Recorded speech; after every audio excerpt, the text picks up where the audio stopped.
Today we will be discussing our end of year reports.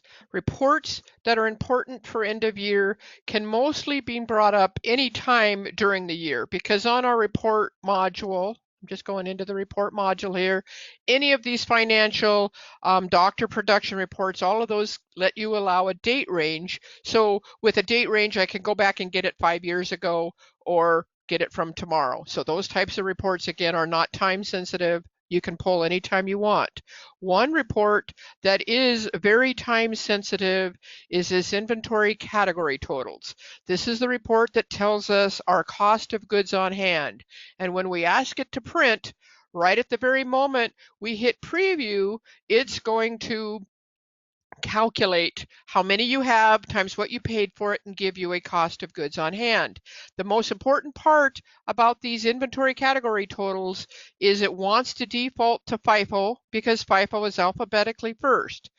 FIFO does not take into account any mistakes you made and forgive them, meaning if I brought it in, the item cost me $1 and I accidentally slipped with my finger and said it cost $100 each and now I've gone back and corrected it, FIFO says, nope, you brought it in at $100. We're going to do your calculations off that $100. So you always want to run these inventory category totals or any inventory report that gives you a cost method. We're going to set it to specific ID. Those are your corrections and gives you the exact cost depending on what you have it set. You can even hit save default. So whenever you come into this report, it's set that way. But if we preview this inventory categories totals and I'm in a test database and I don't have it nearly set up and cleaned up as well as most of the practices do. But what it's going to give me is every category in inventory, the total of everything in that category with a count and a cost. And at the end, usually all this fits on one page, but I have a lot of pretend categories that it says I have a total cost of inventory of a negative almost $7,000, which would alarm me and make me go in and fix things. I love this idea of doing it a little pre-report. I even suggest you do it at the end of every month so you know that your categories are right on and spot on. But let's say now I want to identify what's causing all these negatives in my system. So the next report that again is a handy report to use is this inventory status report. In this report, you could ask it to show me only my negative quantities. When I preview this, I get every code in my system that's got what it believes is a negative count and going to help me correct my inventory count before end of year and fix all those things. Besides the inventory count, let's just say I'm not still happy with the fact that I've got some negatives and I don't know where those numbers are coming on that inventory category totals. There's actually one more report.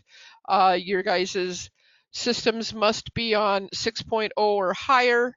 But for those people who are on 6.0 and higher, in the enhanced report module, this is where all of our new reports are going. In the enhanced report module is a brand new one that's called the inventory category details. This is taking that exact same category totals, and I'm just picking one practice. You could even pick one category. If you had one category that was way out of alignment, you could pick one category to go see. But what not only is it going to give me the total of each category, it's going to give me the products within that category, the inventory items that are attributing to that cost. So here's my antibiotic meds, here's all the things that are in it, and here's the cost of that category. I will show you, if I scroll down here just a little bit to the Accurex is my perfect example here. Here's Accurex says I have a negative 20, says I have a negative $135 worth of Accurex in my system, but it says it's marked unavailable.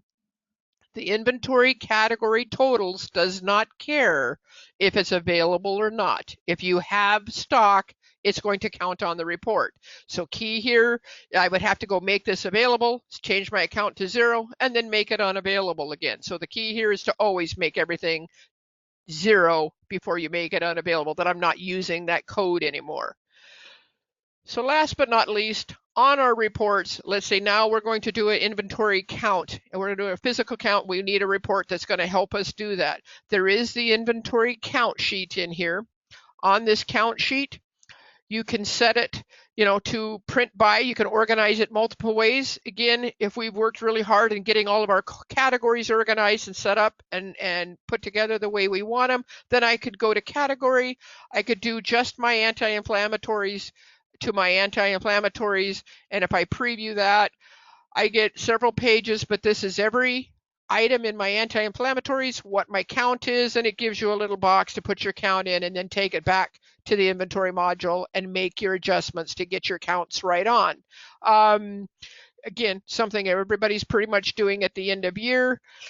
And we want to get our counts done before December 31st, because on December 31st is going to be the day that is important to run this inventory category totals. I tell it, any report that you can preview, and I'm just going to do it one more time real quick, any report that you can preview, you can then hit export, put it in a folder, put it on your desktop, put it somewhere. You're not going to need this inventory category totals till about March or April, when the accountant asks for it and wants to know your total cost of goods on hand to help with taxes. And in March or April, when she does ask for it, if you didn't tuck it away, now we don't have a way of pulling it unless we restore a backup from December 31st. So those are our important inventory categories. Again, if I was looking at my production for the year or any of that, this is why I could put 5 years ago in here if I wanted to look at a date. So these reports you can pull anytime. They're not time sensitive that you get them right on the evening of December 31st. Okay, well, thank you for joining us for this webinar, and have a good end of year.